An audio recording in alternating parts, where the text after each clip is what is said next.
गुज़िश्ता 3 माह से हर जुम्मे को इंतहाई दाएं बाजू के हिंदू गुरूहों से ताल्लुक रखने वाले अफराद बाकायदगी से इंडिया के दारुल हुकूमत नई दिल्ली के पोश इलाके गुड़गांव में जमा होते हैं, जहां उनका मकसद अवामी मुकामात पर नमाज पढ़ने वाले मुसलमानों को रोकना होता है। इन अफराद का वाज़ेह मुतालबा है कि मुसलमानों पर उन तमाम खाली प्लाटों, पार्किंग लॉट्स और रिहायशी मकामात के नजदीक खुली जगहों पर नमाज पढ़ने पर पाबंदी आयद की जाए, जहां वो बरसों से अपनी इबादत करते आए हैं। ये अफराद जमा होकर नारेबाजी करते हैं, दाखिली रास्तों पर गाड़ियां खड़ी करके उन्हें बंद कर देते हैं।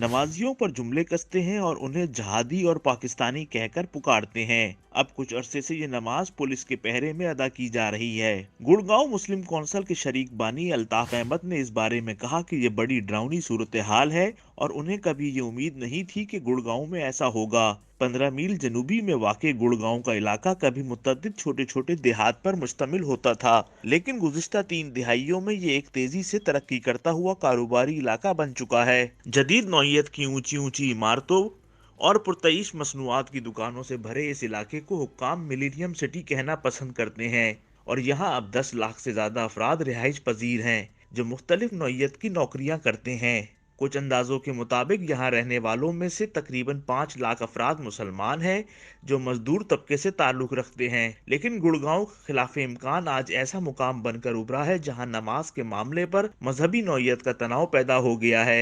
मुजाहिरे करने वाले हिंदू गुरोह के रहनुमाओं में से एक कुलभूषण भारद्वाज ने इस मामले पर कहा कि वो नमाज या मुसलमानों के खिलाफ नहीं है, लेकिन खुले मुकामात पर नमाज पढ़ना जमीन का जहाद है। दूसरी जानिब मुसलमान रहनुमाओं का कहना है कि ये इसी सिलसिले की कड़ी है जिसमें यह तासुर दिया जा रहा है कि मुसलमान जहां नमाज पढ़ रहे हैं वो उधर कब्जा करने का इरादा रखते हैं। माजी में भी हिंदू कौम परस्तों ने मुसलमानों को लव जहाद के नाम पर निशाना बनाया था।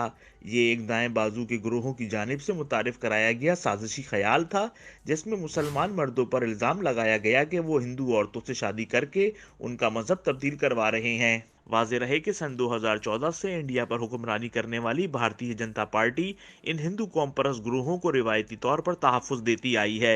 पॉलिटिकल साइंसदान क्रिस्टोफर जेफरेट लिखते हैं कि इन कौम परस्त गुरोहों का मकसद ये रहा है कि वो इखलाकी और समाजी निगरानी करें ताकि कवानीन के बजाय इन सकाफती और माशरती रस्म व रिवाज को नाफिज किया जाए। गुज़िश्ता हफ्ते मुजाहिरीन को बज़ाहिर सरकारी हिमायत भी मिल गई जब बीजेपी से ताल्लुक़ रखने वाले रियासत हरियाणा के वज़ीर आला मनोहर लाल खट्टर ने बयान दिया कि अवामी मुकामात पर नमाज पढ़ना काबिल कबूल नहीं। उनका मजीद कहना था कि यह तसादुम है और हम इसको जारी रखने की इजाज़त नहीं देंगे। अवामी मुकामात पर नमाज पढ़ने पर एहतजाज सबसे पहले 2018 में शुरू हुआ। बाद में मुज़ाकरात के बाद मुसलमान शहरियों ने इस बात पर हामी भर ली कि वो 108 मुकामात के बजाय 37 मुकामात पर नमाज अदा करेंगे। ये अभी तक वाज़ेह नहीं है कि इस साल ये एहतजाज दोबारा क्यों शुरू हुए हैं। इस बार किए गए मुज़ाकरात के मुताबिक नमाज अदा करने के 20 मुकामात पर इत्तफाक हुआ है, लेकिन उन पर भी तनाज़ा चल रहा है। गुड़गांव में मुसलमान तकरीबन 2 दिहाइयों से अवामी मुकामात पर नमाज अदा कर रहे हैं। इस तनाज़े की मरकजी वजह है कि नमाजियों के लिए जगह की कमी पड़ गई है। पॉलिटिकल इस्लाम के माहिर हिलाल अहमद ने इस बारे में कहा कि एहतजाज करने वाले ये अफराद एक बल्दियाती मसले को इस्तेमाल करते हुए मजहबी नौइयत का इंतशार पैदा करने की कोशिश कर रहे हैं। ये लोग मुसलमानों को कह रहे हैं कि मसाजिद जाकर नमाज अदा करें, लेकिन मसला ये है कि इतनी मसाजिद ही नहीं है। गुड़गांव की मुस्लिम कौंसिल का कहना है कि गुड़गांव में शहरी मनसूबाबंदी करने वाले हुक्काम ने इलाके में सिर्फ एक मस्जिद तामीर की, लेकिन 42 से ज्यादा मंदिरों और 18 गुरुद्वारों के लिए जगह मुख्तस की है। 5 साल कबल मुसलमानों के 2 ट्रस्ट इदारों ने मजहबी मकासद के लिए इस्तेमाल होने वाली जमीनें खरीदने की कोशिश की थी, लेकिन वो कामयाब ना हुए। इस वक्त गुड़गांव में मुसलमान परेशान हैं और वो इस्तिराब का शिकार हैं। कई लोगों को खतरा है कि अगर वो जुम्मे की नमाज पढ़ने के लिए काम से रुखसत लें तो उनके पैसे काटे जा सकते हैं, क्योंकि नमाज पढ़ने के लिए उन्हें दूर दराज जाना पड़ता है।